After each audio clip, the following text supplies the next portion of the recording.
While things could be starting to slowly and gradually settle down across the British Isles, looks as if we are in for quite a deluge actually over parts of southern and central Europe in the next week or so. Thanks for clicking on to the Friday edition of Vogan's European Outlook.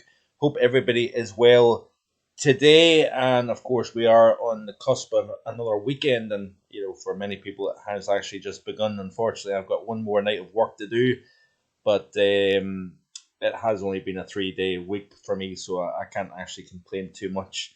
But you can see here, this is off the total accumulated precipitation. This is off weathercharts.com. The GFS has a very, very wet, large swathe of Europe actually between now and the 25th of May.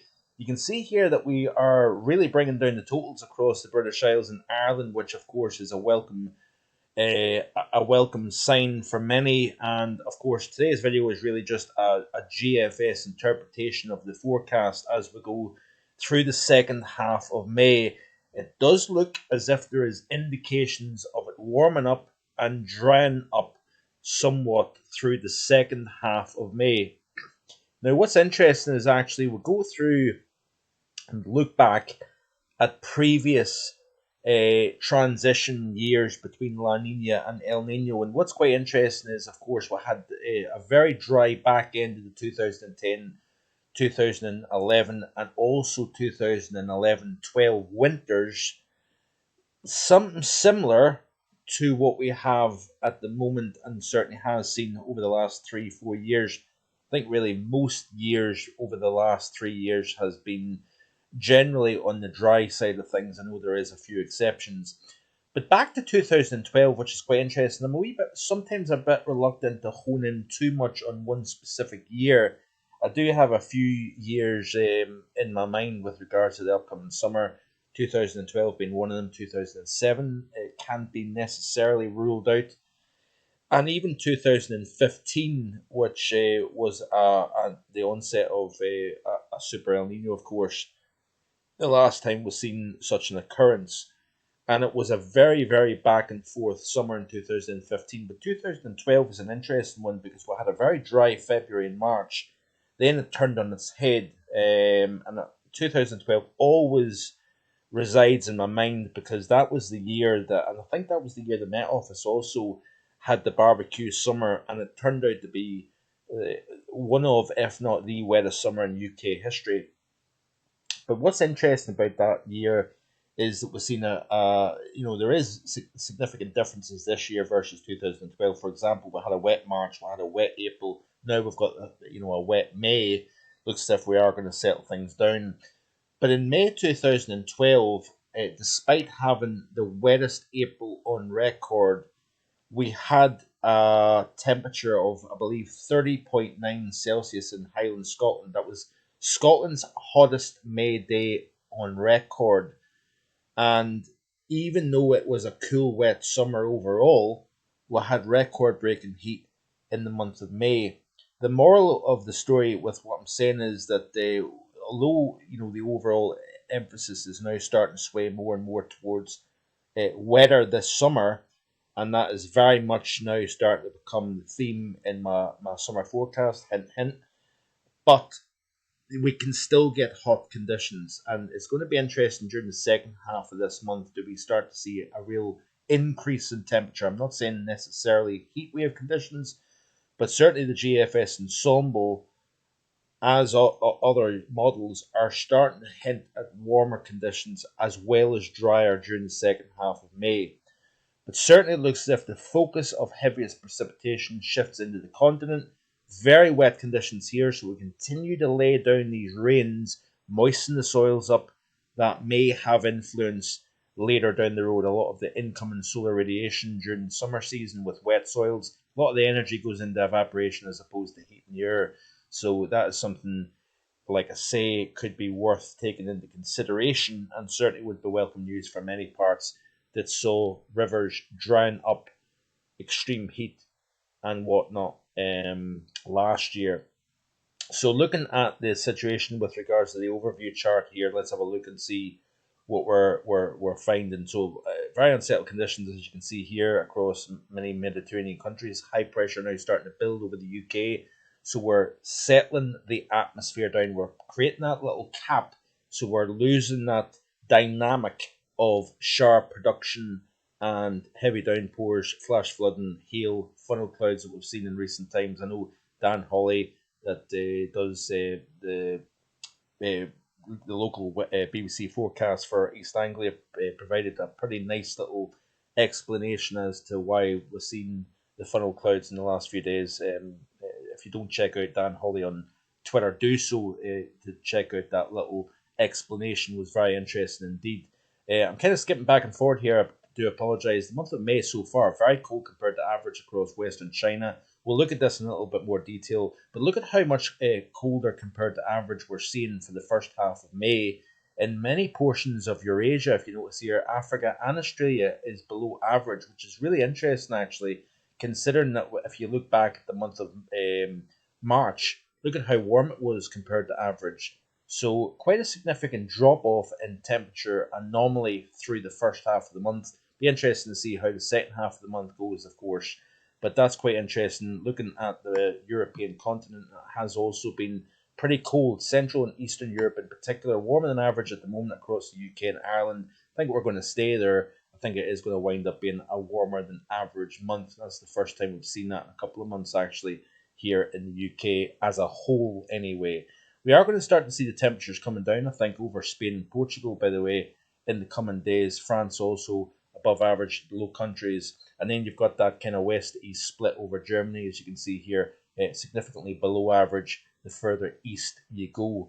But you notice here, this is off the GFS ensemble, and you notice here that we are seeing a bit of a turnaround taking place as we go over the next wee while or so. Warmer than average, firmly warmer than average across the north, and colder than average across the south, as you can see here. And it's all thanks to high pressure further north, low pressure further south. But look at these anomalies compared to average here. So, where we're seeing that in the mainstream media now, all that focus about the heat over Spain and Portugal, yeah, it's all lip sealed now because we're not seeing that heat, of course. Look at northern portions of the UK as we go through tomorrow. So we're warming things up. 22 Celsius, definitely not out of the realm of possibility. That would be the UK's warmest temperature of the year so far.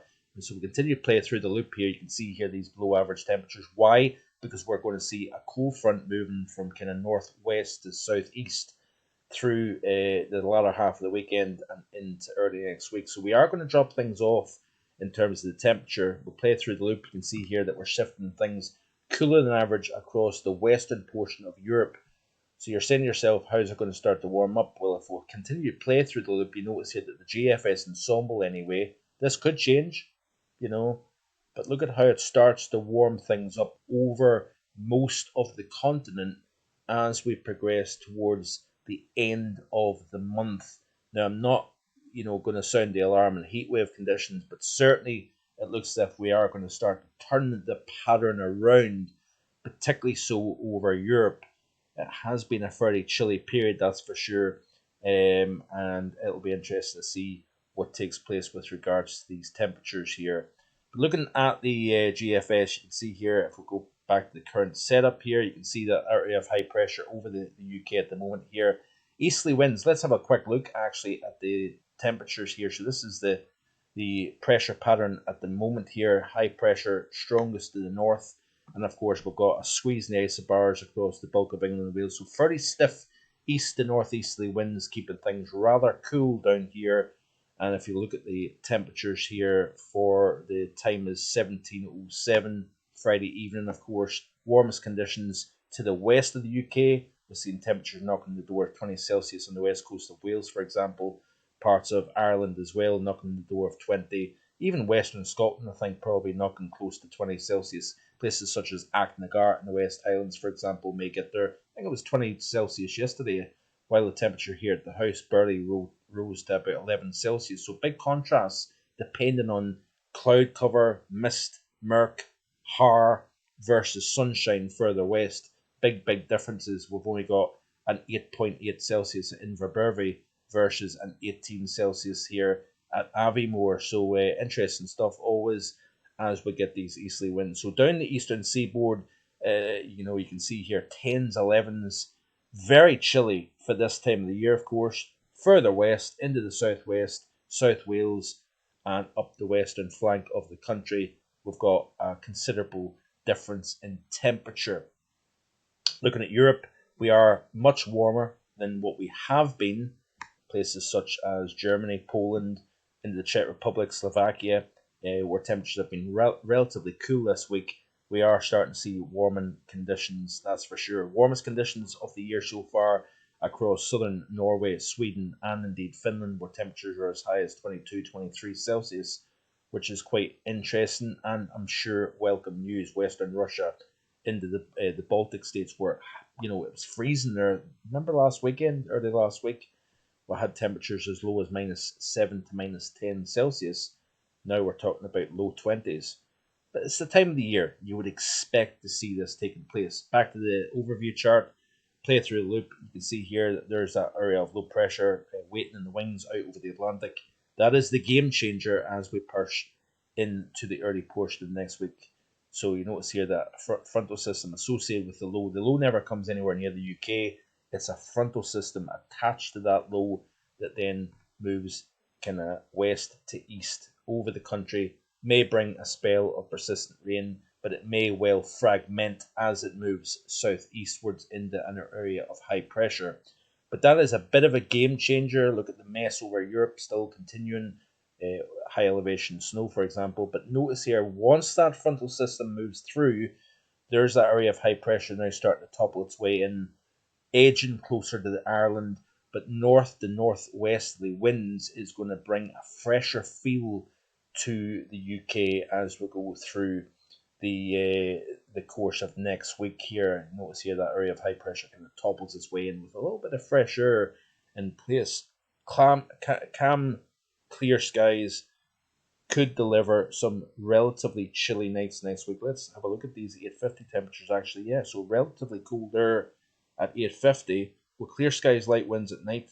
Even though the nights are growing increasingly short, wouldn't be surprised if we see local frosty conditions in some Highland glens next week. So continue to play through this loop off the GFS here. Remember, this is only one model, one operational run. There is going to be fluctuations, but I think as we go forward here towards the latter half of the month, so say the kind of final 10 days of the month, we may start to see an uptick in terms of temperature, maintaining that unsettled theme across Europe, so we continue to moisten the soils up here. So I think I've waffled on long enough for this Friday evening. I appreciate your view. Please like, please share with your friends and family, and I do encourage you to hit that subscribe button. The summer forecast is well underway now. It will be getting released in the next week or so. I'm hopeful to have it a little bit early this year compared to last year. So stay tuned for that. We'll look into all the different aspects that's getting looked at that I need to consider. Even things like the volcanic eruption in the far east of Russia that took place last month. Yeah, I'm looking at everything. So stay tuned and keep subscribing here on the channel. I appreciate your view and enjoy your upcoming weekend. No video tomorrow, but I will have, of course, your weekly look back at the global extremes in the Global Weather and Climate Report this upcoming Sunday. Stay tuned for that. Thanks for watching. See you again on Sunday with more. Bye for now.